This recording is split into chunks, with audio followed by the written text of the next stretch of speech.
Good morning, everyone. I am honored to be here with Premier Ford as we take another step to tackle the uncertainty created by the threat of U.S. tariffs. By the on-again, off-again erratic shifts and changing goalposts of President Trump and his administration.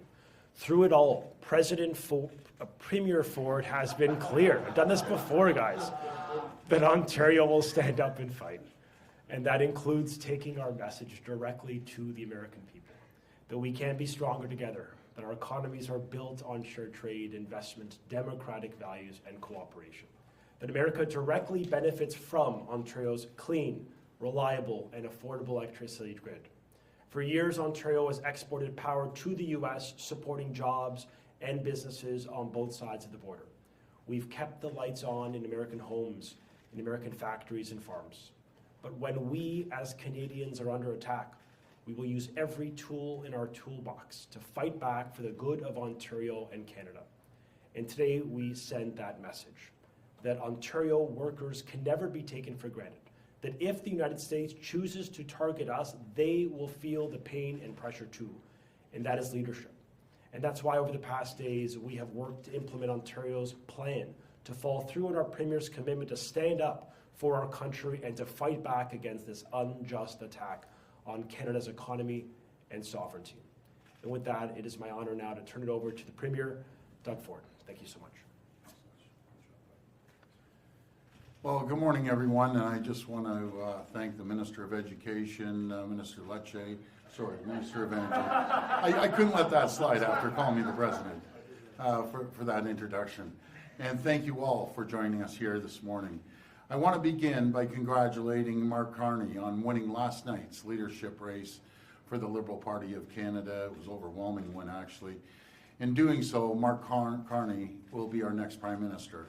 As Premier, I look forward to a renewed federal leadership, as well as time when we all sit down and have a great discussion. And it's never been more important to build big things here in Ontario and across our country, including and especially the Ring of Fire. To do so, the federal government needs to get out of our way. They need to get behind these nation-building projects so we can build a more prosperous and secure future for Canada. I also want to thank Prime Minister Justin Trudeau for his many years of service to Canada. You know, we didn't always agree, but when it mattered, Prime Minister Trudeau was always willing to put party and ideology aside for the good of the country. For weeks now, we've been faced with so much uncertainty coming from President Trump. Each day brings new tariff threats. Now, President Trump is threatening tariffs on steel and aluminum. He's pointing his finger at dairy and lumber, shifting timelines, different excuses, chaos and confusion. It's hurting workers, it's hurting businesses, it's hurting investments, and it's hurting families on both sides of the border. It needs to end. That's why I've been crystal clear. Until these tariffs are off the table, until the threat of tariffs is gone for good, Ontario will not relent. We will not back down. Pausing some tariffs, making last-minute exemptions, it won't cut it. We need to end the chaos once and for all. We need to sit down, work together, and land a fair deal. A deal that gives businesses the confidence to invest. A deal that gives workers the security they need and deserve. Until then, Ontario will keep up the fight. We will apply maximum pressure to maximize our leverage. That's why today we're moving forward with a 25% surcharge on electricity exports. For the 1.5 million American homes and businesses that Ontario powers, homes and businesses in Minnesota, Michigan, and New York. This surcharge will cost families and businesses in these states up to $400,000 each and every single day. On an average, this will add around $100 per month to the bills of hardworking Americans. Let me be clear. I will not hesitate to increase this charge. If necessary, if the United States escalates, I will not hesitate to shut the electricity off completely. Believe me when I say I do not want to do this. I feel terrible for the American people, because it's not the American people who started this trade war. It's one person who's responsible. That's President Trump. I'd rather be working together. I want to sell the U.S. more energy, more electricity, more critical minerals. I want to make Canada and the United States the richest, most successful, safest, most secure two countries on the planet. But as Premier, my number one job is to protect the people of Ontario and in hand protect the people of Canada. I will do whatever it takes. I will fight like I've never fought before to protect Ontario. Friends, none of this makes sense. Costly tariffs against your closest friends and allies do not make sense. The U.S. markets have lost trillions in value. Companies are second-guessing investments into the American economy. American workers' jobs are at risk as we speak right now. Cost of hardworking American families will only go up. It doesn't have to be this way. We are stronger when we work together. I hope we can get back to working together, creating jobs, growing our economies, lowering costs for families in both countries. We don't get there by easing up. We will remain strong. We will be relentless. We will do whatever it takes to protect Ontario. Thank you, and may God bless the people of Ontario. Thank you. We will now take questions from the media. Please come to the mic and state your name and outlet. Just a reminder, it's one question and one follow-up. First question. Good morning, Premier. Mark McAllister from City News. Hi, Mark. Our understanding is that it's not always the case that Ontario is offering electricity at a particular rate where we're making money, and that sometimes, because of the extra energy that is being generated in this province, we're more or less giving it away to some of those U.S. states. So how does a surcharge actually work in those cases? Well, before I pass it to Minister Lecce, we're over producers when it comes to energy. And in some cases, that's a good thing. We want to sell the U.S. more energy. We want to sell more states energy. But even if Michigan or any of the three states, what happens when I understand, and again, I'll pass over to Minister Lecce, it may go to Michigan, and maybe that day they may not need it. They may need it too. If not, they'll resell it to, for example, Ohio, Pennsylvania. But it's going to affect many, many states, but I'll pass this over to Minister Lecce. So we estimate that based on the 12,000 megawatt hours of power we sell the U.S. versus the 374 megawatt hours we import, we are 30 times a net exporter. They need our power. We have the supply and demand systems in place by our systems operator. We'll be okay in Ontario. This is about maximizing pressure on America and minimizing the impacts on Ontario. So when we sell them power on the spot market, as you mentioned, we're estimating $300,000 to $400,000 every single day of additional monies we're going to accrue in an account which the government is committing to putting back into the pockets of ratepayers to reduce bills for families and businesses. So if a state like Michigan flows our power through and sells it, as the Premier said, to Ohio, that means the impact of this surcharge is going to be reverberated right across America, not just in Ohio, not just in Michigan, rather, or New York or Minnesota, but now in all the states. They then try to resell and upsell our power. So this is going to have, the Premier says we sell power all the way down to the U.S. All of the states, all along the I-95, they can feel the pain too. And it's regrettable we're here, but we're prepared to do this. And as the Premier mentioned, we have the capacity to scale this up above 25% if necessary. Another quick off-topic question for Premier Ford. Sure. You had mentioned in an interview with our colleagues in the U.S. on the weekend that you're planning on launching another marketing and advertising campaign in the U.S. in addition to what had already been done. Yes. Could you outline that, detail that for us, and how much more is that going to cost Ontario taxpayers? Well, I called information ads. We need to inform the American people. If they just hear one side of the story and they aren't hearing the other side, their opinions might change, but we want to make sure we send clear message down to the American people. They're our greatest allies in this fight against these tariffs. So we'll get a cost, we'll be transparent, but it'll be the best money we've ever spent, because if we don't spend it, it would cost us tens of billions of dollars to our economy. Morning, Premier. Richard Southern, 680 News Richard. Radio. Good morning. Your threat to potentially cut off electricity altogether, would that be on April 1st if Trump went ahead with additional tariffs? What would it take to get there, sir? Yeah, well, thanks for that question, Richard. Let's just see how this rolls out. You know, he changes his mind literally every single day.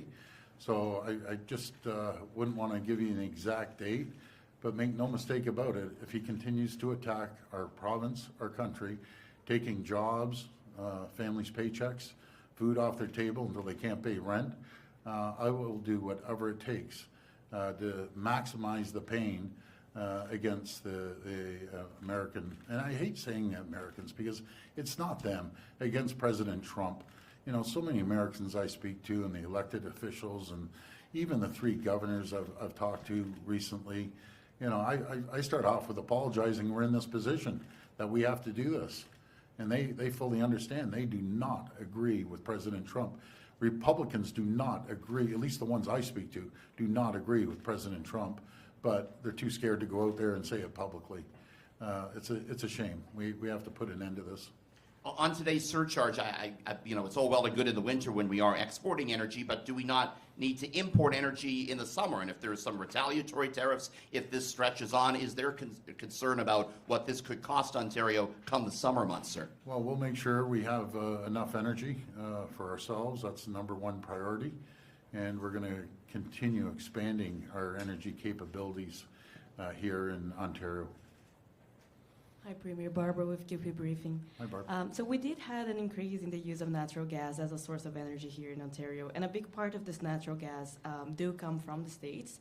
So sort of following up on Richard's question here. So in doing what you're announcing today, in taxing the energy exports to the States, do we have a plan in case they respond to tariffs in the natural gas that comes to Ontario?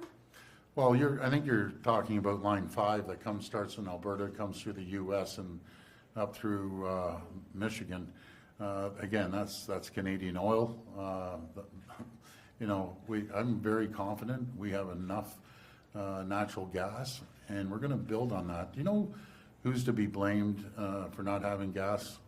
All the elected officials for the last 20 years. They need to look in the mirror and ask, why didn't we build Energy East pipelines? Why didn't we go put another pipeline west? Why aren't we going north? This is where the federal government, no matter who gets elected, needs to look at national infrastructure projects that we'll never have to rely on anyone again in the world. I said that during the pandemic about the N95 masks and other items, and now we're self-sufficient. We can build anything here in Canada, and let's not be so reliant on the United States for our crude oil going down to the U.S. So now off the topic a little bit. So yesterday we had Mark Carney announced as the next Prime Minister, and you said as the Premier you're looking forward to renewed leadership in the federal level. I'm wondering when do you expect to see an election? Well, I'm guessing, and I'm only guessing. I hear anywhere from 10 to 15 days. They'll be going to the polls. I'm staying out of that election, but I do have some areas that we have to focus on. The Ring of Fire is a priority to keep us moving forward. We can't take 20 years and putting every assessment, every consultation in the world for 20 years and not get one shovel in the ground. So we need to make sure that any federal government, #1, gets out of our way, but also has funding towards that. The other big area that never went through legislation are the EV deals. We have one big one outstanding. We have our money up there, but it's Honda.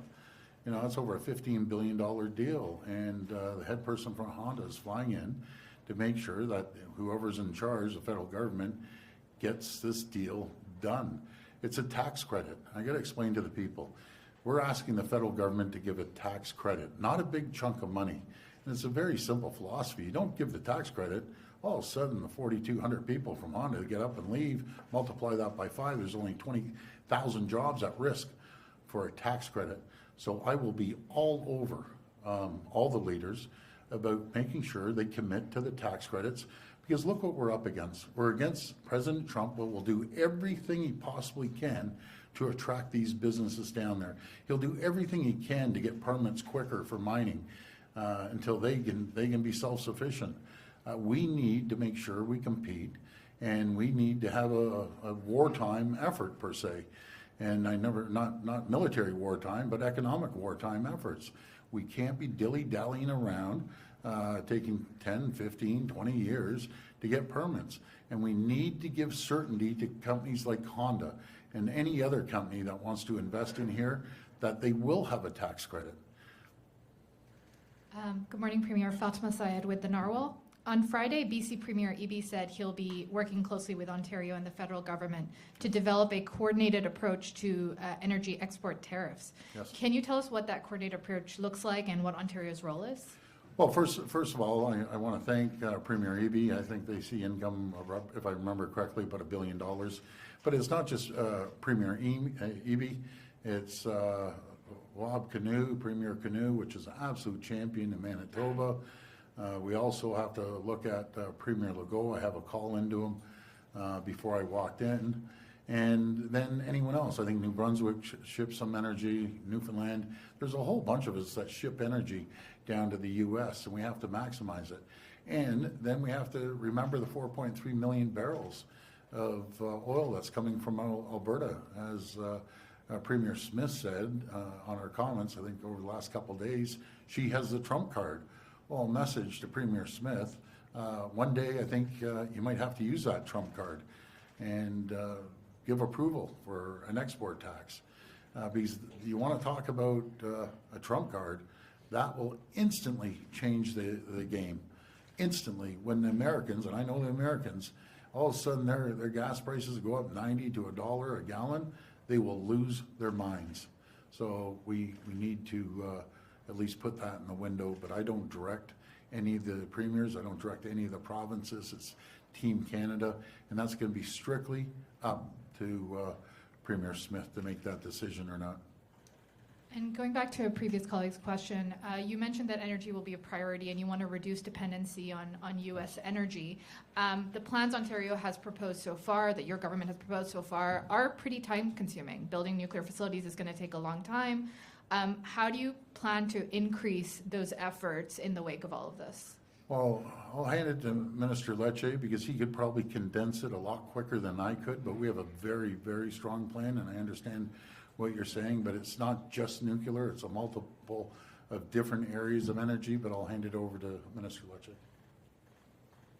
The first priority the Premier instructed me to do as Minister is to make sure we increase generation. So we launched the largest competitive energy procurement in Canadian history, 7,500 megawatts of power. And that is the first step we enacted. The second is we've expanded hydroelectric fleets in the north and likewise in eastern Ontario, $2 billion investment to expand and really generate net new power. So we're using an all-the-above approach, leveraging every resource available to the government to ensure we have ample, affordable, clean power for the people of Ontario. And for the medium term, yes, we're looking at building net new nuclear, not just refurbishments that are being done on time and on budget at Darlington or at Pickering, part of our intention there, but we're looking at a net new generator in Port Hope, up to 10,000 megawatts of clean power. Together, this will secure energy future, make sure we are not just sufficient for Ontario and Canada, that we can export more power as the Premier's vision has, as he's communicated to people of Ontario. We actually want to sell more of it to the U.S. and change the approach of how we sell it so we could really monetize, maximize the revenues back to Ontario so we could reinvest it in our people and our business. Hi, Premier. Jeff Gray, Globe and Mail. Just wanted to address the question I think that somebody coming to this cold would ask, which would be, how can, in this titanic struggle involving billions and billions of dollars and President Trump and everything else, how could $400,000 a day make any difference at all? Oh, it makes a big difference. You should see the uproar about the alcohol. And, you know, you take, they're called kitchen table issues. And this really will affect citizens or residents, I should say, in Minnesota, New York, and Michigan. And it's the same as taking our alcohol off the shelves. You know, with the bourbon, it really caught the attention of the governor and also the senator, Mitch McConnell. I want to thank him. He's the only Republican, one other Republican from Wisconsin, spoke out very, very harshly against the president's tariffs. So we went them over one at a time, and these kitchen table issues are absolutely massive. And they need Canada, and we need them. So let's sit down and negotiate a fair deal. That's all we're asking for. Because the uncertainty is causing a lack of investment in both countries. The threat of closing down assembly lines on April the 2nd on both countries, it affects people. And we're so integrated when it comes to the supply chain, not just in the auto, but in every sector there is. So we're better off when we work together. And again, you know, we aren't the problem. China's the problem. When we see, for instance, steel, he's threatening steel and aluminum. We know steel from China goes into Mexico. Mexico might tweak it and then all of a sudden throw a Made in Mexico sticker on it and get shipped up. That's unacceptable. We need to make sure every project we use is Canadian steel, and preferably Ontario steel, but I know there's other steel producers in Canada. Either way, the $30 billion of procurement that we have, that's not including the $222 billion of infrastructure that we are doing over the next 10 years. So there's a lot of products coming up from the U.S. that has to stop immediately. And a question maybe for both of you, just if you could clarify why just 7 days ago your energy minister said that you needed legislation to do this, but now you found a way to do it with the minister's directive and the regulation. Thank you. Well, we talked to the OPS, the deputy minister, and Michelle DeManuel, and there's always a way to work around it, and they found it. So I want to thank them and for coming up with that, and we just need a regulation now. So good work to our ministries. John McGrath, TVO. The nuclear reactor that we're building at Darlington, the small modular reactor, is an American design. It's going to be dependent on American technical expertise and American fuel. Given the current context, are we discussing abandoning that design for a Canadian-made reactor? You're talking about General Electric and Hitachi. We're working in conjunction with them, with OPG. And this is a technology every governor and every senator and congresspeople wants to come up and take a look at our technology. That's the difference. We open our arms up, we open our doors up and say, come and take a look at what we're doing. We're leading the G7 on the small modular reactors anywhere in the entire world. And that's just gonna benefit us. So we look forward to continuing moving forward on the 4 small modular reactors, and we're gonna continue building on that and sell it to the entire world. I know Minister Lecce, who's over in Poland, a few other countries, really selling our energy. We're leaders when it comes to nuclear energy around the world. But I'm going to hand it over to Minister Lecce again, and you can tell them about your trip over in Poland and other areas that they're quite interested. So keep in mind, our commitment with GE Hitachi is not just to build these in Ontario, but to ensure we leverage and maximize the Canadian and Ontario supply chain. And we'll be unveiling more in the days ahead about what that could look like. But expect a very high percentage of Ontario businesses to build out those SMRs. And we're proud to leverage that. And as the Premier mentioned, we're actually selling this tech not just into Europe, but even Tennessee Valley Authority, the largest public utility in America, is partnering with OPG, with Ontario. Like, we're leading in the G7, and the world is turning to Ontario to build out these small modular reactors so we could expand clean power, both in America and Europe and well beyond. So this is a huge value add for Canada. We're going to create thousands of jobs here at home, and we're really looking forward to seeing the first come in service in the G7 at Darlington around 2030-31. Similar question about Bruce Site C. Are you going to instruct Bruce Power to narrow its plans to ensure that they use a can-do design, or would they be allowed, for example, to pick a Westinghouse or an American reactor? For the refurbishment of Bruce, of course, they have can-do reactors. So over 90% of the supply chain is already leveraging Canadian. In fact, I believe it's close to 94% of every refurbishment uses Ontario and Canadian-made products supported by Canadian and Ontario skilled workers. So we have an incredible story to tell about making sure the supply chain is used, jobs benefit here in Ontario, and the money stays right here in the province of Ontario. Hi there, Lorenda Redikoff with CBC News. Is there a chance that these U.S. states find someone else to supply their electricity? Is that a possibility? I guess anything's a possibility, but they wouldn't be buying it off us if they could buy it off a U.S. state.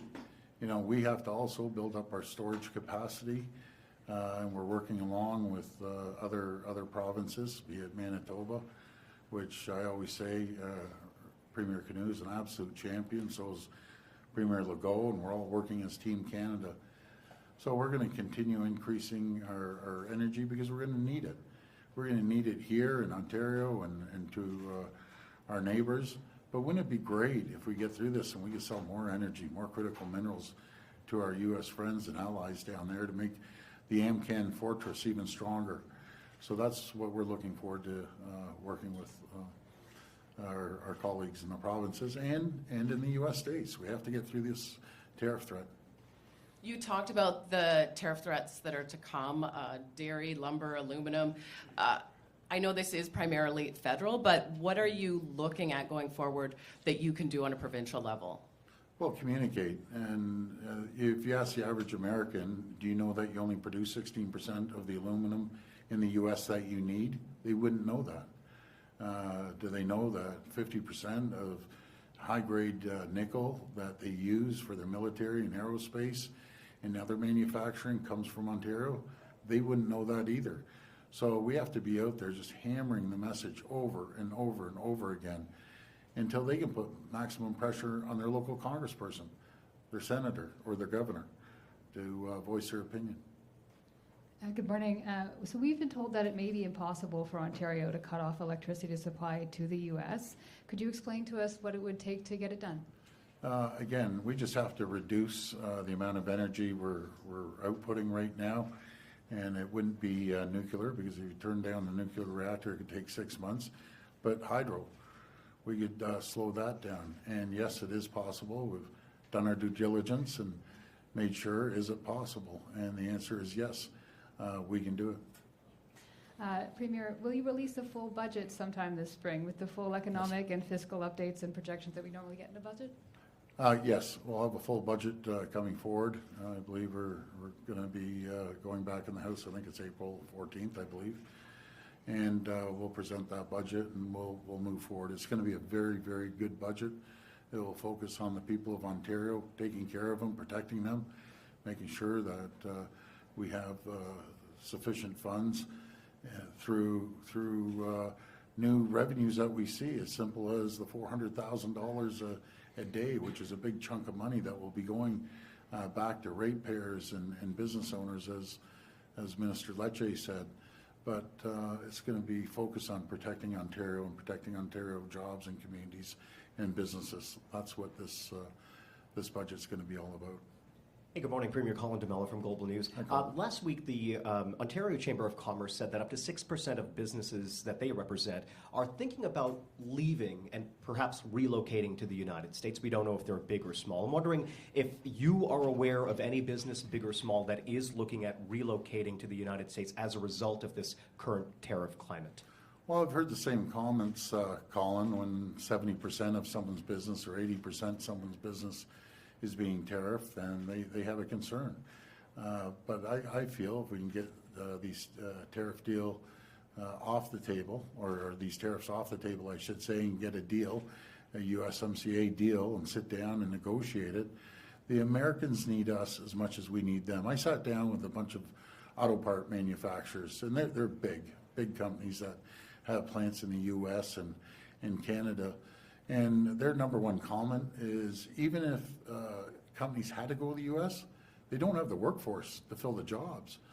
Their number one complaint when I sat around the table with them, their existing plants in the U.S., you can't even compare them to their Canadian facilities or Ontario facilities in particular.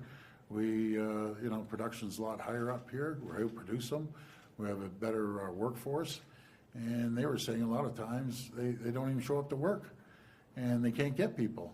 I remember one story saying they have 300 people they employ in a town of 3,000. So it really affects that community or that county. So they don't have the workforce to fill the jobs right now.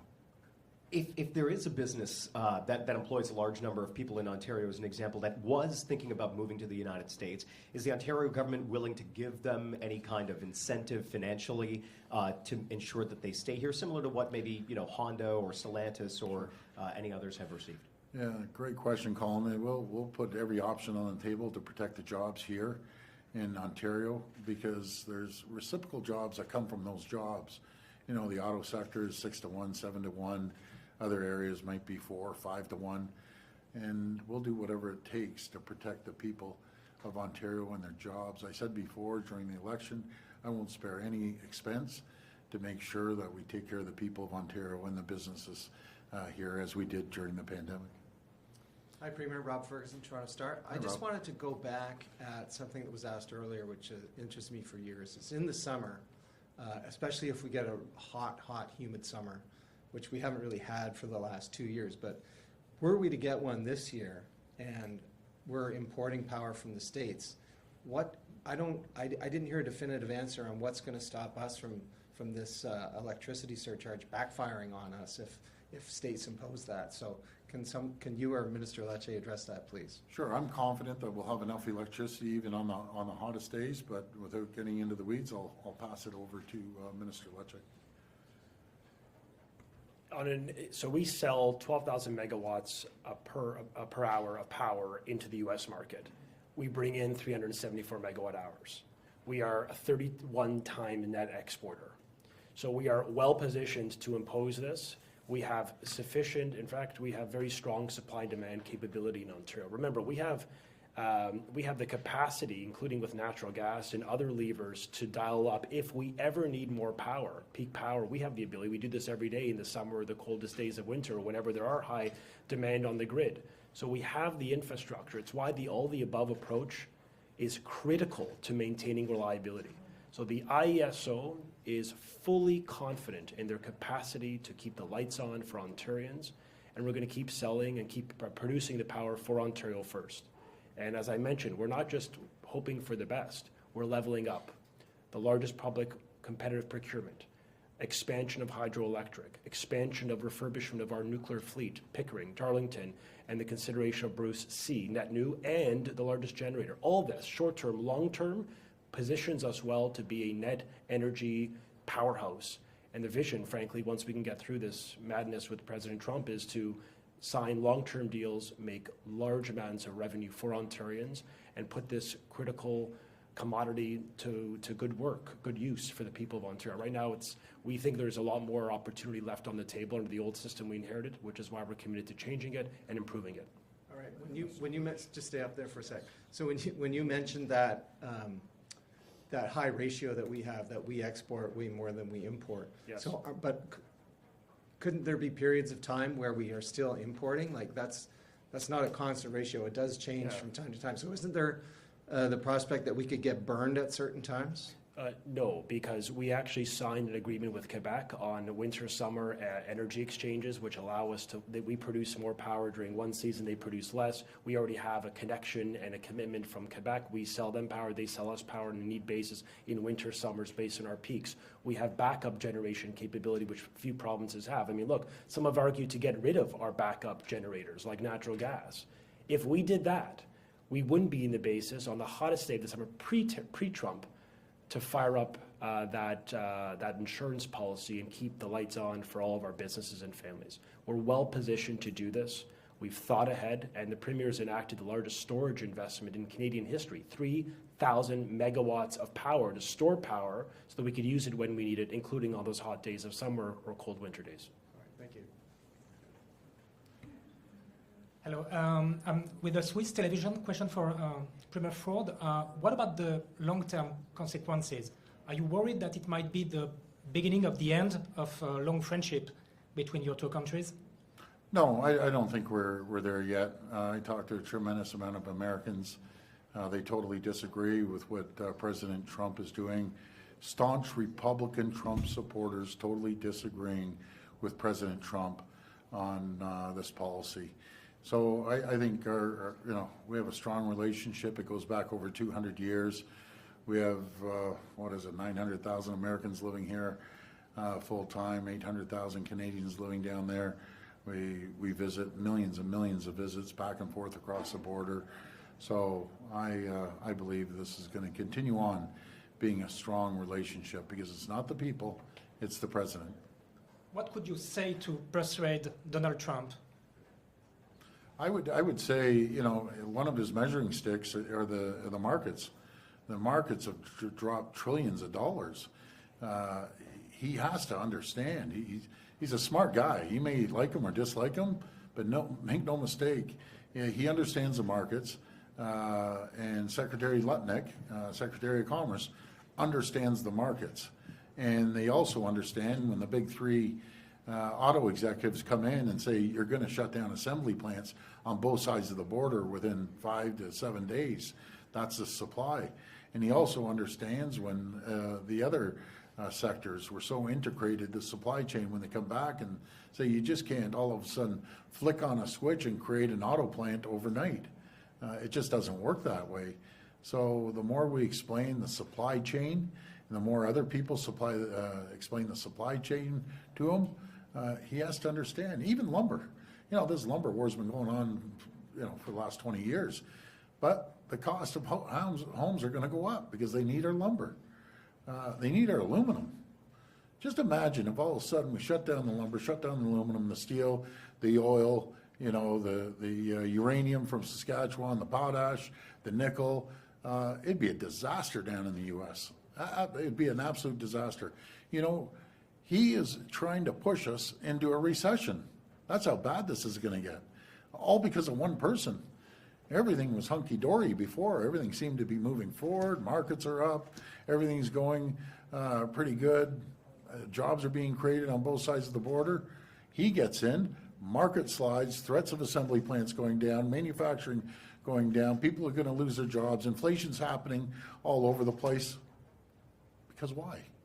Because one person, President Trump? I'll tell you, the American people did not vote for this. And they have to think this out now. So put maximum pressure on your president. And I encourage the senators, governors, and congresspeople to do the exact same thing.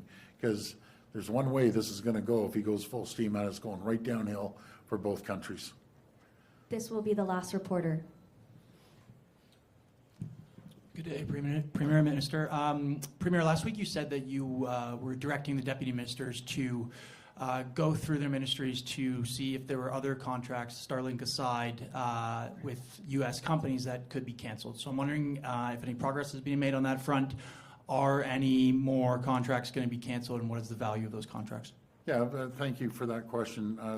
Direct to the Secretary of Cabinet, which will direct the deputy ministers, along with our ministers, to use a fine-tooth comb on any contracts that we have. Some are already underway that were signed last year, but as soon as they lapse, we need to start focusing on Ontario-made products.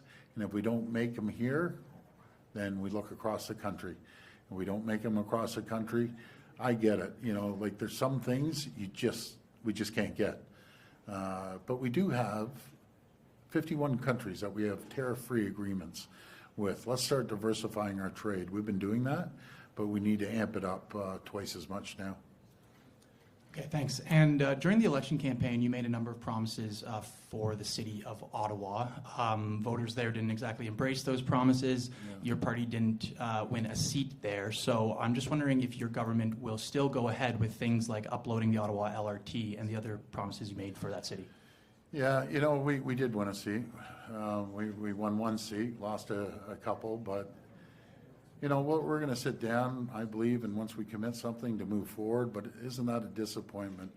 My goodness, you show all the love, you build the second largest hospital in the country, you build you're uploading a few $1 billion, taking the burden off them. We're uploading the highways and giving them additional money. Not sure what they were thinking, but I'm a man of my word, and we're going to move forward on it, and hopefully the people of Ottawa will appreciate the hard work that we're going to put in and that we've put in for years supporting Ottawa. Thank you. This concludes Yes. today's press conference. Yeah, these tow truck drivers, a message to you, it has to come to an end. You're putting the community in danger, flying bullets around. We're going to catch you. You're going to go to jail, and you're going to jail for a long time. You know, this is out of control right now. There's a lot of great, hard-working tow truck drivers that work their backs off bring a paycheck home, they want to, pay rent or pay a mortgage. Guys, get your head around this. You start shooting, you talk about, in tow truck words, the heat coming down. The heat's just turned up 1,000 degrees on each and every one of you. I will spend anything I can to put an end to this, make sure we give the resources to the OPP and regional police to bring you guys down and bring you down quickly. And it's not all tow truck drivers. They're good, hardworking people, these tow truck drivers. There's a few bad apples, but those apples we're going to catch and